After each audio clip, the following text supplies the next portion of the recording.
엔지니어로 일을 하다가 이제 벤처캐피탈을 이제 20년 됐고요.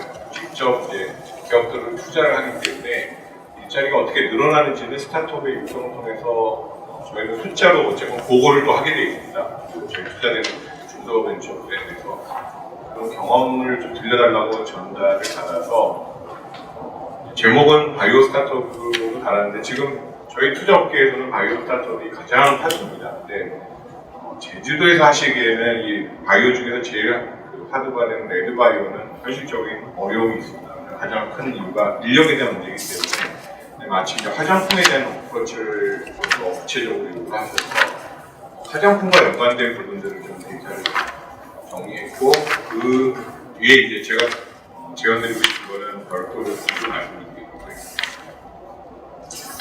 현재 이제 국내 투자와 관련된 생태계는 과거 20년 전에 비하면 굉장히 많이 활성화됐습니다. 예를 들면 예전 같은 경우는 어떤 기업이 창업을 한다 그러면 주변한테 돈을 꾸고 또는 은행에 대출을 받거나 정부 지원 자금 받는 정도, 그 다음에 이제 투자를 받게 된다면 벤처 캐피탈 정도가 있었다면 요 근래 5년 동안 가장 큰 변화가 일어난 게 이 단계별로 저희 같은 투자를 하는 모험 자본이 많이 생겼다는 겁니다. 가장 큰 차이는 은행 같은 경우는 대출을 전제로 합니다. 그렇기 때문에 안정성을 보고 이자를 잘 낼 수 있을지 망하지 않는 걸 본다면 저희는 드문 케이스지만 자본 잠식 회사도 투자를 합니다. 성장만 퀀텀 점프할 수 있다면 또 최근에 배달의 민족이나 토스라는 회사 들어보셨겠지만 그런 회사들이 지금 몇 조짜리 유니콘 회사로 이제 등장하기 시작했습니다. 왜 그런 회사들이 등장할 수 있냐? 바로 성장성 때문에 그렇습니다. 성장성을 곧 사람에 대한 일자리로 표현하자면 가장 큰 성장폭이 일어나는 게 바로 이 스타트업입니다. 현재 투자 분야 또는 투자 단계별로 이런 부분들이 세분화되기 시작한 게 제품을 선정하기 위한 마케팅 측에서 출발했지만은 에쿼티로 투자하는, 주식으로 투자하는 크라우드 펀딩이라는 게 생겼고요. 그다음에 엔젤 클럽이 요즘 활발히 커졌습니다. 예전에는 엔젤 클럽의 멤버들이 그렇게 퀄리파이가 되신 분들이 없었지만 최근에 삼성전자, 현대, LG의 임원들이 제일 하고 싶어 하시는 게 바로 이 벤처 투자가 엔젤 클럽입니다. 가장 큰 이유는 본인의 경험을 살릴 수 있다는 거, 가장 큰 수익을 어쨌건 낼 수 있다는 거. 그 다음에 이제 요즘 엑셀러레이터라고 해서 예전에는 비슷한 게 인큐베이션이라는 게 있었습니다. 인큐베이터의 가장 큰 차이는 공공기관의 성격인 것들은 인큐베이터입니다. 예를 들면 TP라고 하는 테크노파크가 있고 그 다음에 제주에도 있지만 제주 창조경제 혁신센터라는 게 있습니다. 엑셀레이터의 가장 큰 차이점은 엑셀레이터는 지분을 투자하는 겁니다. 지분을 투자해서 그 회사가 성장이 되도록 육성을 하고 그런 다음 저희 같은 이 투자자들한테 다음 라운드에 투자를 맡게 됩니다. 벤처캐피탈에 투자는 보통 회사가 설립할 때 시드, 그 다음에 프리-A, 그 다음에 VC 같은 전문가가 투자하는 걸 A라운드, B라운드, C라운드, D라운드 그런 다음에 상장이나 M&A가 되는 게 일반적인 프로세스입니다. 그러면 이 단계에서는 거의 프리-A라운드에 투자가 된다고 볼 수 있고요. 그리고 국내에서 이 소위 스타트업이나 벤처기업의 가장 큰 초기 자금 쪽이었던 주로 융자로 이 대기관을 투자를 했었죠. 이제 정부에서 다른 어떤 것보다는 융자가 회사를 어떻게 보면 망칠 수 있다는 생각 때문에 이걸 지금 투자로 몰고 있습니다. 그래서 보니까 이 보증기금이 하던 일들의 성격들이 투자 쪽으로 좀 방향을 선회하기 시작했고요. 그 다음에 회사가 하나 커서 라운드별로 투자를 받고 상장이나 M&A 될 때까지 성장 과정을 볼 때 가장 돈이 필요할 때가 바로 이 데스오밸리라는 기간이 있습니다. 그때 약간 의미 있는 돈. 여기서는 보통 한 1,000만 원에서 개인이 늘 수 있는 게 1억 이하. 여기는 한 1억에서 3억. 엑셀레이터도 한 5천만 원에서 3억 정도. 신보 기보도 한 3억에서 5억 사이. 마이크로브이시 이제 3억에서 5억 정도 이런 빈 구멍을 투자해 줄 수 있는 전문 벤처 캐피탈리스트가 만드는 새로 생긴 VC의 형태입니다. 그 다음에 전통적으로 이제 있는 벤처 캐피탈이 있고요. 최근에 CVC라고 해서 코퍼레이션 벤처 캐피탈이라고 하는 기업형 투자 회사가 생겼습니다. 예를 들면 최근에 제일 잘하고 있는 데가 GS홈쇼핑, 아모레 퍼시픽에 있는 아모레 벤처스 같은 것들이 자기네 신사업을 발굴하기 위해서 회사 내에 투자팀을 만들고 그 투자팀이 투자를 합니다. 아모레80 같은 경우는 어떻게 하느냐? 화장품을 투자하는 게 아니고요. 화장품과 연관된 데이터베이스 또는 맞춤형 화장품을 만들거나 화장품과 연관된 미용기기를 개발하는 회사를 투자해서 화장품 시장 자체의 이제 시장을 키우겠다는 겁니다. 그 다음에 이제 벤처캐피탈이 있고 PF, PIP, 그래서 이게 하나의 이제 어떤 단계별 저희 말하는 벤처캐피탈, 모범 자본이라고 표현할 수 있습니다.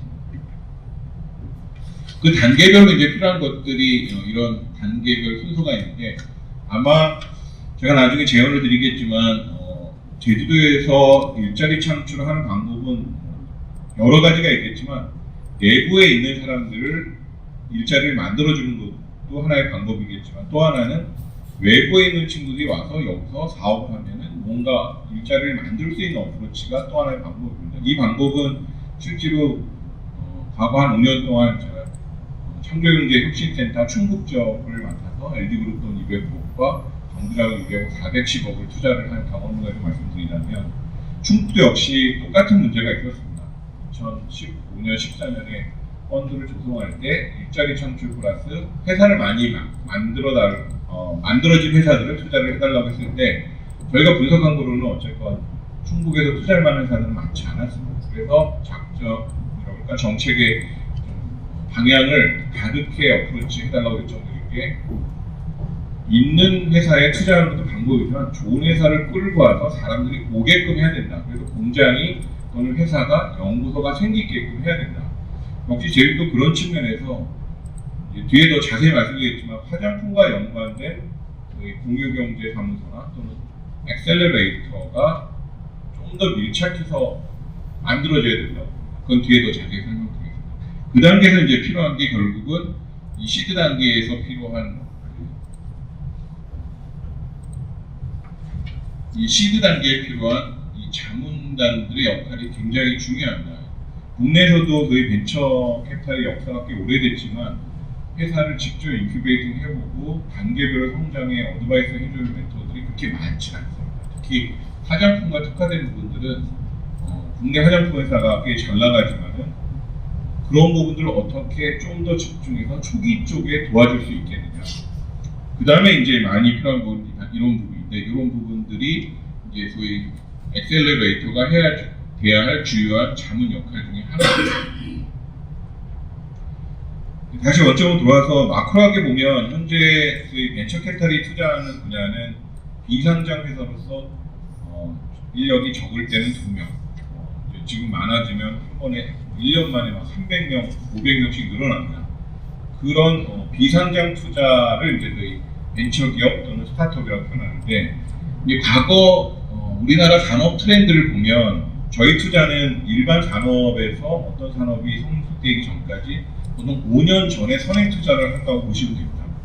예를 들면 여러분들이 알고 있는 OLED 분야다. OLED 분야가 시장에 나와서 물건이 팔리기 시작한 건 약간 2007년, 8년 삼성에서 휴대폰과 TV에다가 패널을 쓸 때부터 시작했습니다. 근데 그 시들은 OLED 분야에 관련된 장비 회사나 중소기업 언제부터 투자했냐면은 2003년부터 투자했습니다. 그러니까 산업의 선행 지표라고 볼 수 있는 거예요. 벤처캐피탈의 투자를 보면. 그냥 VC들이 대부분 다 국내 1,000명 정도 있지만 아마 금융 집단이면서 산업 전문가 집단으로서 최고의 인재들이라고 볼 수 있습니다. 대부분 다 석사 이상의 대기업에서 엔지니어이라거나 마케터이라거나 그 산업의 경험을 최소 5년에서 10년 이상 했던 사람들이 들어오고 있고요.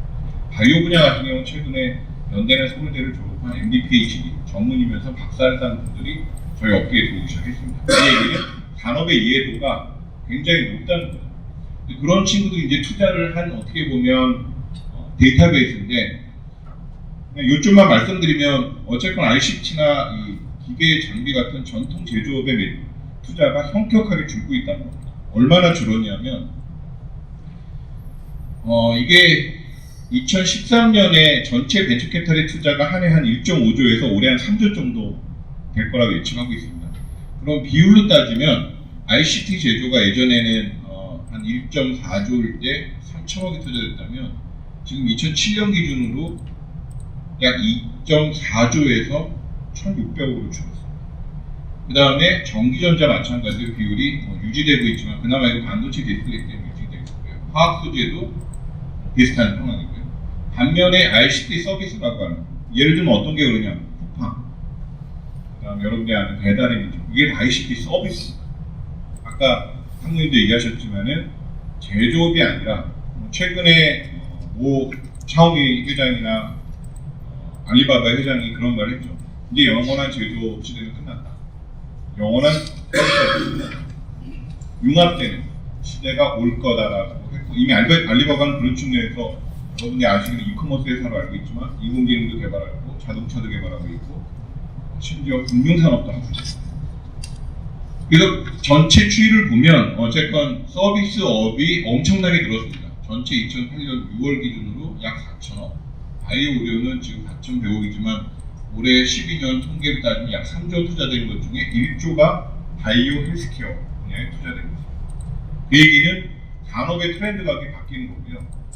어제 이제 저희 회사는 정기적으로 어쨌든 산업 정책에 관련된 부분들을 이렇게 해서 1년마다 논의하고 정보를 하는 시기가 있는데, 보면 중국도 지금 비슷한 추이로 가고 있어요. 그래서 그런 측면에서 어쨌건 산업의 트렌드가 성격하게 바뀌고 있다는 게 이 과거 5, 6년 동안에 지금 저희 투자 추이를 봐서도 확인할 수 있습니다.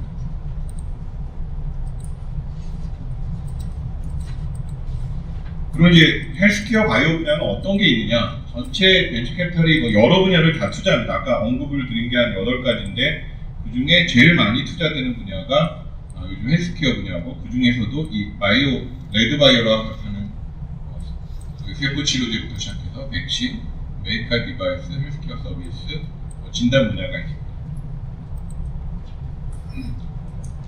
투자 지표는 벤처캐피탈의 가장 큰 재원들은 어쨌건 국민연금이나 산업은행 같은 장기 자금을 운영하는 것이 저희 가장 큰 그 출자자입니다. 왜냐하면 여기 저희의 펀드는 은행의 펀드하고 좀 다르게 일반 증권사에서 운영하는 펀드가 3년, 4년이라면 저희는 8년에서 10년 정도 운영합니다. 그리고 어떤 펀드는 주목적으로 줍니다. 예를 들면 청년 일자리 창출 펀드라는 것들이 있고요. 그거는 만 35세 이하가 창업을 하고 반 이상의 직원이 만 35세 이하면은 주목적에 해당되는 걸 인정하고 투자를 그거로 투자한 경우에는 인센티브를 줍니다. 그런 펀드들이 중개비에 굉장히 많습니다. 그런 펀드들이 이제 작년, 재작년에 나오면서 이런 목적, 지방 펀드, 제주도 같은 경우는 제주도 펀드가 또 있습니다. 그걸 운영하는 회사들이 있고요. 세컨더리 펀드, 문화진출 펀드, 이런 펀드들이 요거는 대신에 주목적이기 때문에 펀드 운영하는 데 제한 요건이 있습니다. 이유는 주목적을 달성 안 하면 아무리 수익이 좋아도 그 투자를 잘 못한 거로 평가하기 때문에 주목적 달성이 굉장히 중요합니다. 이건 잠깐 언급드린 게, 국내에서는 어쨌건 미국이나 중국하고 가장 큰 차이가 투자한 다음에 M&A 시장이 없습니다. 가장 큰 이유는 대기업들이 여러 가지 이유 때문에 M&A를 안 해주기 때문에 투자된 돈을 회수하는 방법은 코스닥이라는 시장 하나밖에 없고요. 그나마 최근에는 바이오 쪽에 상장이 잘 되고 있기 때문에 IPO로 또는 IPO 하기 직전에 세컨더리 펀드라는 데를 통해서 액션을 하고 있습니다. M&A가 그나마 많이 되는 데는 네이버나 카카오 같은 이런 IT 서비스 기업들이 자기네 관련 기업들과 연관이 있거나 또는 자기가 연구 안 했던 분야를 연구하는 경우가 최근에 있습니다. 대표적인 게 바로 김기사. 실제로 작년에 상장된 회사들을 보면 애플이나 반도체, LED, 자동차, 제약바이오가 두루두루 상장됐지만 주가 측면에서 본다면은 반도체, OLED, 거의 우리나라에서 제일 넘버 1, 2라고 하는 분야도 현재 상장 시장에서는 굉장히 평가가 안 좋습니다. 이유는 성장이 이제 끝났다고 보기 때문에. 그럼 바이오는 어떠냐? 바이오는 적자이지만 올라가면 항상 2, 3천억 시가총액이 그만 성장이 됩니다. 이유는 역시 성장성 때문에 그렇고요. 그래서 바이오 산업을 좀 더 구체적으로 분석해 보면 크게 레드, 그린, 산업, 융합바이오가 있습니다. 레드바이오는 흔히 저희가 투자를 많이 하는 분야가 바로 이 레드바이오고요. 여러분들이 아시는 항체나 줄기세포 이런 것들이 다 여기에 해당되고요. 체외진단, 여기 NGS라고 하는 분자진단 이런 것들이 다 이 의료기기 예방 요구사 레드바이오가 있고요. 그린바이오는 이제 건강식품이나 사료 첨가제 같이 음식품 관련된, 아마 저희가 해당되는 거는 제주에서 가는 우리 그린바이오와 산업바이오가 두 섹터가 될 것 같아요. 그리고 이제 융합바이오라고 해서 IT 기술을 이용해서 바이오 쪽에 어프로치하는 그런 기술들을 융합하는 겁니다. 국내 지금 스타트업 환경을 좀 설명을 드리면 요 5년 사이에 굉장히 크게 성장을 했습니다. 이게 지금 이미 벤처 캐피탈로부터 투자를 받은 회사들만 정리한 건데 섹터를 보면 이커머스가 제일 크게 성장했고요. 그다음에 콘텐츠, 소셜미디어 커머스, 핀테크 좀 어렵고요. 한두 개 회사고요. 그다음에 헬스케어 분야, 그다음에 소프트웨어, 광고, 푸드테크, 에듀케이션, 패션, 뷰티, 홈서비스, IoT, 게임. 한 해 보통 벤처 캐피탈이 투자하는 게 한 1,200개 정도 됩니다. 그런 회사들이 계속 투자를 잘 받은 회사들이 그나마 여기 이제 정리된 거고요. 그 다음에 그 중에서도 100억 이상 누적으로 투자받은 회사들이 이 분야별로 정리가 잘 돼 있어요. 최근에는 배달의 민족이 외국계 굉장히 유명한 벤처 캐피탈한테 투자를 몇천억을 받으면서 3조에 해당되는 회사 가치가 최근에 나왔습니다. 배달의 민족이 아마 우리나라 최초로 상장이 안 됐는데 3조가 된 케이스입니다. 3조면 어느 정도 밸류에이션이 무서운 거냐? 제가 2000년 전에 놀랬던 케이스가 아시아나 항공하고 메가스타디라고 하는 아마 학원 쪽에서 굉장히 유명한 온라인 학원이었는데 시총이 2조로 아시아나 항공하고 똑같았어요. 근데 어떤 기자분이 그걸 분석을 했는데 여기 직원 4,000명인가 5,000명? 비행기 몇 대, 빌딩 몇 대인데 여기는 자가 건물 없어요. 임대. 그냥 컨텐츠 만드는 스튜디오 하나, 그 다음에 강사 선생님들 딱 300명? 근데 같은 시총을 누리고 있는 거죠. 뭘 얘기하냐? 시대가 지금 바뀌는 겁니다. 지금 유명한 허츠보다 더 유명한 게 뭐냐면 바로 우버가 되는 회사들입니다. 그래서 여기서도 그게 극명하게 나타나고 있습니다. 시총이 올라가거나 돈이 계속 들어온다는 얘기는 물론 상장이 돼봐야지 알겠지만 그런 회사에 돈이 들어온다는 얘기는 또 그런 시총이 형성된다는 것은 그 산업이 발전할 거라고 보고 그 높은 밸류에도 돈이 계속 들어오는 거거든요. 지금 이 현상이 국내에서도 똑같이 일어나고 있습니다. 그 중에서 이제 M&A가 된 회사들만 모아놓은 건데 약간 실망스러운 거는 우리나라도 페이스북처럼 인스타그램이 페이스북에 인수된 것처럼 직원 15명, 20명일 때 1조에 인수되는 케이스가 나와야 되는데 아마 국내 대기업 중에서 아무도 그런 시총을 또는 그런 가격을 지불하고 인수하는 케이스는 없을 겁니다. 그런 안목도 없고요. 실제로 여러분들이 쓰시는 폰 중에 안드로이드의 OS에 해당되는 안드로이드는 제일 먼저 M&A 오퍼를 받은 게 원래 삼성전자였거든요. 삼성전자가 뭐라고 무시하면서 그 회사를 알렸냐 하면 너희 직원 몇 명이야? 우리 몇천 명 있는데 너희 몇십 명이 우리를 이길 수 있어? 너희하고 거래가 하기 싫어. 너희 쓰느냐? 그러고 간 게 구글한테 가서 우리 훨씬 몇 억짜리 밸류로 인수해서 지금 안드로이드 시스템을 만드는 딱 그래봤자 10년 채 안 된 회사예요. M&A가 안 되면 제가 볼 때는 이런 성장의 속도를 대기업도 못 조절하는데 어쨌든 그런 일들이 지금 이 IT 서비스 분야나 네이버나 카카오 같은 회사에서는 그 위기나 그런 긴장감이 있기 때문에 인수가 되지만 아직 제조 베이스의 우리나라 대기업에서는 여러 가지 이유 때문에 그게 쉽게 안 일어나고 있습니다. 그 다음 장표는 이제 여러분들 빨간 제가 마킹을 한 게 시사점을 좀 더 드리고자 이제 마킹을 한 건데 결국 일자리를 만들기 위해서 뭘 해야 될 것이냐. 정책적인 측면에서는 제주도가 갖고 있는 장점 중에 하나는 제가 상해에서 한 1년을 살았는데 뷰티 차이나라는 데 전시회를 한번 간 적이 있었습니다. 근데 놀란 게 오타로 된 제품 포장지라고 그럴까요? 마케팅 문구에 제주도를 한자로도 틀리고 영어로도 틀린 걸 써놓은 걸 쳤어요. 제가 중국어가 능통하지 않아서 중국어를 전공한 다른 이제 주재원분하고 같이 야 너는 쟤는 저 오타를 쓰면서도 왜 제주를 썼냐 했더니 코멘트가 뭐라고 그랬냐면 제주 마크가 붙는 순간 값어치가 100%씩 올라간다.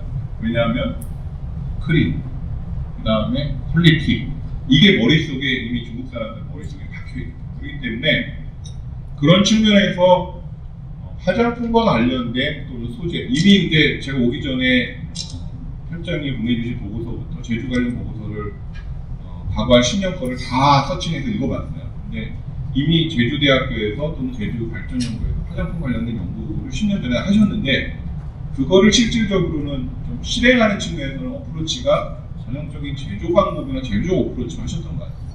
지금 이제 뒤에 보여드릴 그 뷰티 스타트업의 형태들은 제조업이 필요 없습니다. 뭐 콜마나 코맥스 같은 데 맡기면 되거든요. 중요한 건 어떻게 기획을 해서 상품을 해서 마케팅을 할 거냐인데, 그런 면에서는 제가 성공적인 케이스 하나 게 다름 인터내셔널이라는 은행원 출신의 창업자가 제주에다 본사를 두고, 그다음에 제주대학교 수의대 교수님하고 마유를 같이 연구하다 지금 굉장히 브랜드가 인기가 높은 케이스를 알고 있습니다. 그 케이스를 보면 그 친구의 마케팅 포인트는 제주의 원재료를 이용했다는 것입니다.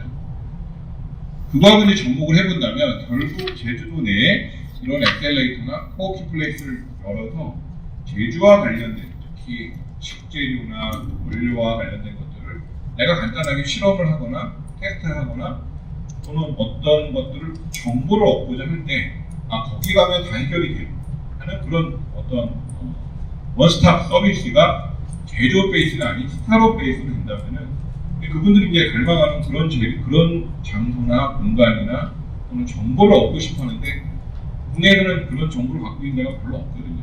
그래서 특히 제조와 관련된 부분에 있어서는 이런 코워킹 플레이스나 또는 엑셀레이터를 좀 더 특화한, 산업 특화된 엑셀레이터를 만드시는 게 어떤지 좀 제안을 드리고 싶습니다. 그래서 이미 지금 이런 민간의 엑셀레이터와 공공기관의 엑셀레이터 또는 그 공간까지 빌려주는 코워킹 플레이스들이 롯데나 네이버나 GS, 현대, 포스코, 퀄컴, 인포뱅크 이런 많은 회사들이 처음에 출발은 다들 공익적 목적으로 시작했었습니다. 근데 지금 어떠냐? 롯데 같은 경우는 신 회장님이 뭐라고 그랬냐면 롯데그룹을 망할 회사를 찾아와.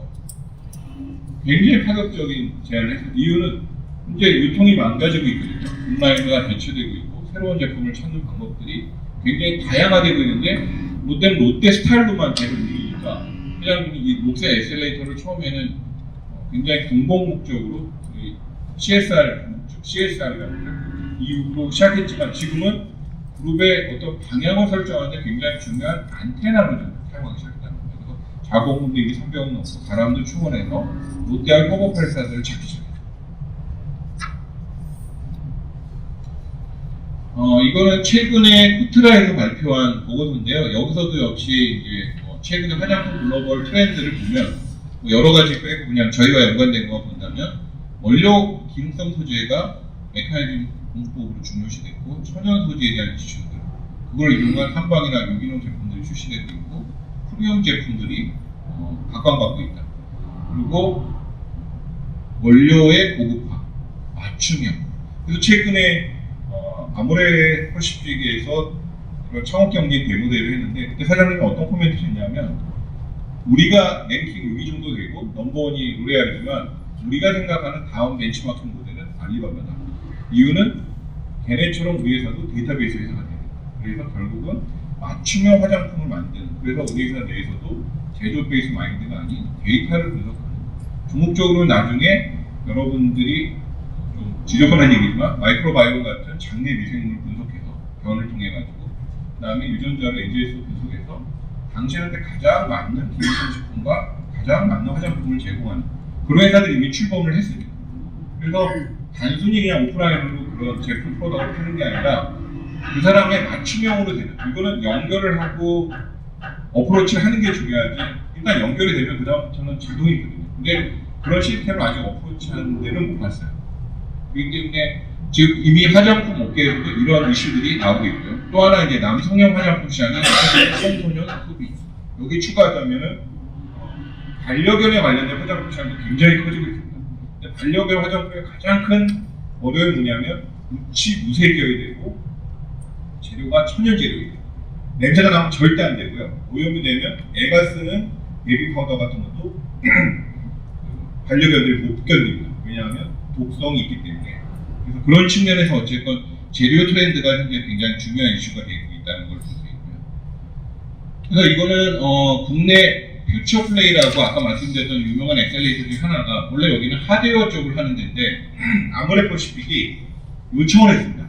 우리의 미래를 좀 예측할 수 있는 그런 스타트업들을 한번 어떤 식으로 키우는 게 좋은지 좀 도와달라. 그래서 6개월 동안 전 세계 뷰티 스타트업을 하려고 하는데 또는 하고 있는 데들을 골라서 아모레퍼시프와 연관된 회사들을 찾아가지고 어떤 엑셀레이팅 프로그램을 돌리면서 이 데이터를 분석을 해본 겁니다.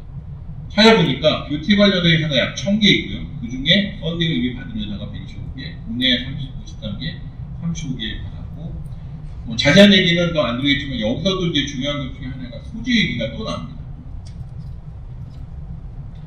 이게 또 아까 확대한 건데요.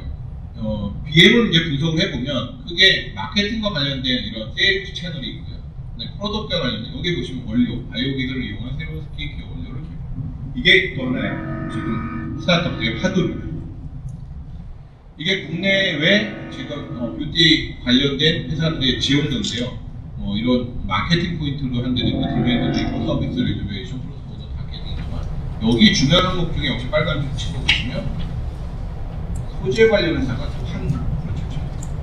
보통 화장품 소재는 다들 대기업의 어프로치라고 생각하지만은 이런 스타트업들조차도 지금 이런 소재와 연관해서 이미 창업을 한 회사가 나왔습니다.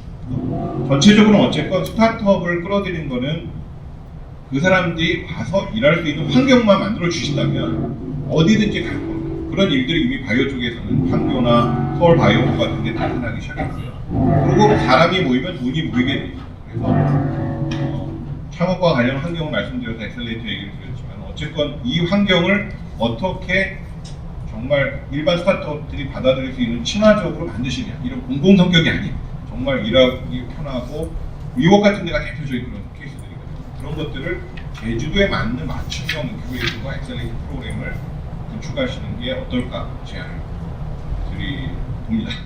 감사합니다. 네.